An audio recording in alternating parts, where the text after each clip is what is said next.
تبارك الذي نزل الفرقان على عبده ليكون للعالمين نذيرا. Assalamu alaikum wa rahmatullahi wa barakatuh, and welcome back to the Rights of the Quran series. Today we're going to talk about perhaps the most important right of the Quran. Everything else has been leading up to this, and whatever is after it stems from it. What we're going to be talking about today is Tadabbur. Allah says in the Quran, كِتَابٌ أَنزَلْنَاهُ إِلَيْكَ مُبَارَكٌ. This is a book that we have revealed to you, Mubarak, it is blessed. Oh Allah, why did you reveal this blessed book? لِيَدَّبَّرُوا آيَاتِهِ. In another qira'ah, لِتَدَبَّرُوا آيَاتِهِ وَلِيَتَذَكَّرَ أُولُو الْأَلْبَابِ. I revealed this blessed book to you so that you do tadabbur on it, and so that the people of intellect are able to be reminded through it. Allah is telling us from the primary purposes of the revelation of the Quran is that mankind do tadabbur of it. What does tadabbur mean? Linguistically, tadabbur stems from the word dubur, which means the back of something or the end of something. Tadabbur is about looking into the depths of something, looking through something to the end. The Arabs used to say, إِذَا هَمَمْتَ بِأَمْرٍ فَتَدَبَّرْ عَاقِبَتَهُ. When you are deciding upon a matter, then make sure that you do tadabbur of its consequences, i.e., you think deeply and reflect over its consequences. In the context of the Quran, tadabbur is the process through which your understanding of the Quran manifests itself in your life. The change the Quran creates in you comes through tadabbur. Tadabbur is the bridge between the abstract meanings and your practical life. It is the bridge between theory and practice, between knowledge and action. It is the bridge between hearing and obeying. Through tadabbur, the Quran shapes your beliefs. It shapes your character, it shapes your actions, it shapes your views about the world, your morality. Everything is shaped into perfect form through the process of tadabbur. A lack of tadabbur is very dangerous. Allah says about the munafiqeen in Surah Muhammad, those that are struggling to obey Allah, struggling to submit to the commands that are coming down to them, أَفَلَا يَتَدَبَّرُونَ الْقُرْآنَ. Do they not do tadabbur? It's as if Allah is saying that the reason they are struggling to follow and obey Allah's commands is their lack of tadabbur. Similarly, Allah talks about the disbelievers, that the reason they doubt its truthfulness, the reason they doubt the Quran, the reason they disbelieve in the Quran seems to be a lack of tadabbur. Allah says, أَفَلَا يَتَدَبَّرُونَ الْقُرْآنَ وَلَوْ كَانَ مِنْ عِنْدِ غَيْرِ اللَّهِ لَوَجَدُوا فِيهِ اخْتِلَافًا كَثِيرًا. Do they not do tadabbur on the Quran?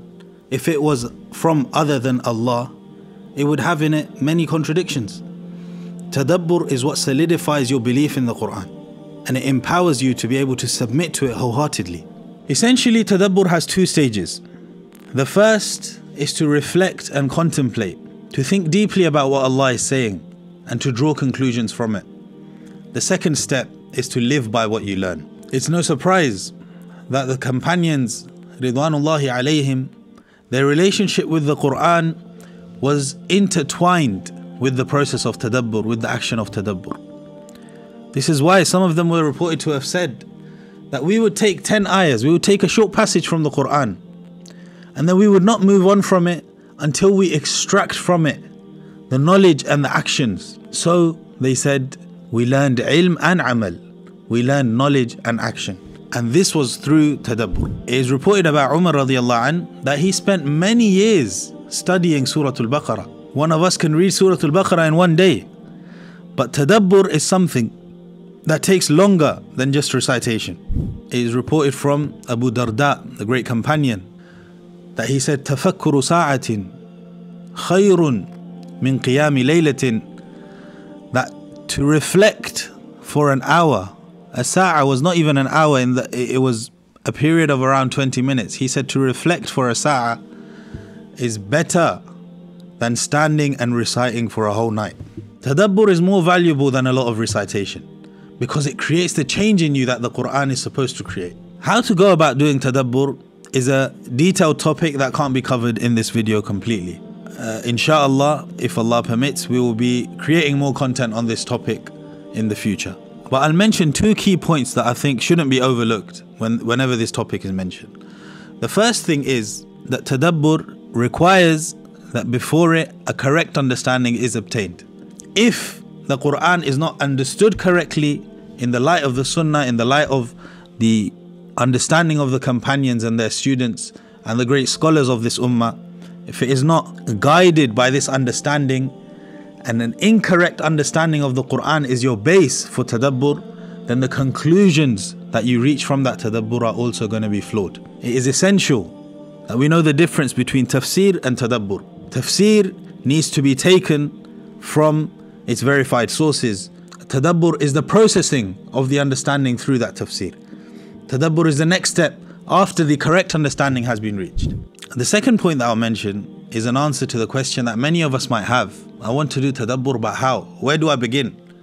How do I equip myself with this skill of being able to extract benefits and process the Quran in this way? My answer to you is that the easiest way for beginners like us is to outsource this task. We can rely on the Tadabbur of the scholars. We can read and listen to Tadabbur of people that are learned and see that process take place and extract the same benefits that they are extracting. Every Friday khutbah has some Tadabbur in it. Every Islamic book has some Tadabbur in it. And if we immerse ourselves in this knowledge, we will slowly learn how to make Tadabbur, but more importantly, we will extract the benefits of Tadabbur through the efforts of our scholars. We ask Allah to give us tawfiq and to make us people of Tadabbur and people of ilm and amal. Finally, I'll just mention one more time that the Quranic Revival channel has the aim, inshallah, one of our primary aims is to aid the ummah with Tadabbur. Inshallah, we will be having detailed discussions on this topic. We will be creating a lot more content in this topic. So make sure, inshallah, that you are subscribed, that you are following our content so that we can benefit and you can benefit. Wa akhiru da'wana alhamdulillahi rabbil alameen. Assalamu alaikum wa rahmatullahi wa barakatuh. Jazakumullahu khairan, brothers and sisters, for watching. May Allah bless you all. Please leave a like, comment down below and subscribe and share this video so that we can all be part of the Quranic revival. Assalamu alaikum wa rahmatullahi wa barakatuh.